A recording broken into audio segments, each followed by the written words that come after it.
నా పేరు చిక్లి అల్లానవి. నేను వికలాంగుణ్ణి, ముస్లిం మైనార్టీ కులానికి చెందినవాడిని. నేను గుళ్లపల్లి గ్రామంలో మండల పరిషత్ ప్రాథమిక పాఠశాలలో 1వ తరగతి నుంచి 5వ తరగతి వరకు చదువుకున్నాను. ఇటీవల వికలాంగులకు బ్యాక్లాగ్ పోస్టులు ఉద్యోగాలు విడుదల చేశారు ఉమ్మడి జిల్లా కలెక్టర్ గారు. అందులో 5వ తరగతి మార్కుల జాబితాను కూడా జతపరచవాలని చెప్పారు. నేను గుళ్లపల్లి స్కూల్కి వెళ్లి నా 5వ తరగతి మార్కుల జాబితా అని అడిగితే స్టడీ సర్టిఫికేట్ ఇచ్చారులే కానీ 5వ తరగతి మార్కుల జాబితా మా రికార్డులో లేదు అని అన్నారు. లేదండి సార్, చూడండి సార్, నా లైఫ్ సంబంధించింది, నా ఉద్యోగం వస్తుంది సార్, నాకు కావాలి సార్ అని అడిగాను. చూద్దాంలేమన్నారు, ఇవ్వలేదు. పల్నాడు జిల్లా కలెక్టర్ గారికి కలిసి గ్రీవెన్స్ లో అర్జీ పెట్టాను. కలెక్టర్ గారి దగ్గర నుంచి డిఓ ఆఫీస్ నుంచి ఎంఈ ఆఫీస్ నుంచి గుళ్లపల్లి స్కూల్ కి ఫైల్ వచ్చిందండి. చూస్తామని అన్నారు.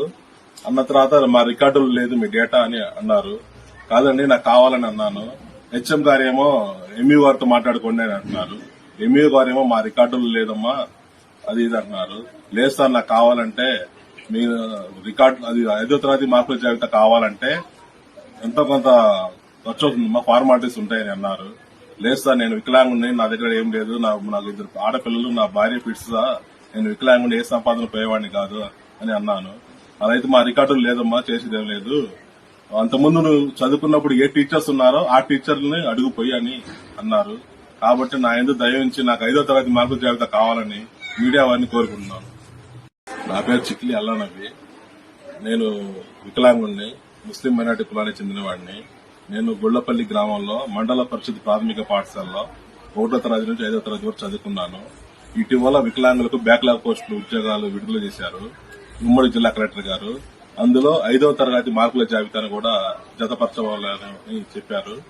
నేను గుళ్లపల్లి స్కూల్కి వెళ్లి నా 5వ తరగతి మార్కుల జాబితా అని అడిగితే స్టడీ సర్టిఫికేట్ ఇచ్చారులే కానీ 5వ తరగతి మార్కుల జాబితా మా రికార్డులో లేదు అని అన్నారు. లేదండి సార్, చూడండి సార్, నా లైఫ్ సంబంధించింది, నా ఉద్యోగం వస్తుంది సార్, నాకు కావాలి సార్ అని అడిగాను. చూద్దాంలేమన్నారు, ఇవ్వలేదు. పల్నాడు జిల్లా కలెక్టర్ గారికి కలిసి గ్రీవెన్స్ లో అర్జీ పెట్టాను. కలెక్టర్ గారి దగ్గర నుంచి డిఓ ఆఫీస్ నుంచి ఎంఈ ఆఫీస్ నుంచి గుళ్లపల్లి స్కూల్ కి ఫైల్ వచ్చిందండి. చూస్తామని అన్నారు. అన్న తర్వాత మా రికార్డులు లేదు మీ డేటా అని అన్నారు. కాదండి, నాకు కావాలని అన్నాను. హెచ్ఎం గారేమో ఎంఈ గారితో మాట్లాడుకోండి అని అంటున్నారు. ఎంఈ గారేమో మా రికార్డులు లేదమ్మా అది ఇది అంటున్నారు. లేదు సార్, నాకు కావాలంటే మీరు రికార్డు అది 5వ తరగతి మార్కుల జాబితా కావాలంటే ఎంతో కొంత ఖర్చు అవుతుంది, మా ఫార్మాలిటీస్ ఉంటాయని అన్నారు. లేదు సార్, నేను వికలాంగుని, నా దగ్గర ఏం లేదు, నాకు 2 ఆడపిల్లలు, నా భార్య ఫిట్స్, నేను వికలాంగుని, ఏ సంపాదన పోయేవాడిని కాదు అని అన్నాను. అదైతే మా రికార్డులు లేదమ్మా, చేసేదేం లేదు, అంతకుముందు నువ్వు చదువుకున్నప్పుడు ఏ టీచర్స్ ఉన్నారో ఆ టీచర్లని అడుగుపోయి అని అన్నారు. కాబట్టి నా ఎందుకు దయ ఉంచి నాకు 5వ తరగతి మార్కుల జాబితా కావాలని మీడియా వారిని కోరుకుంటున్నాను.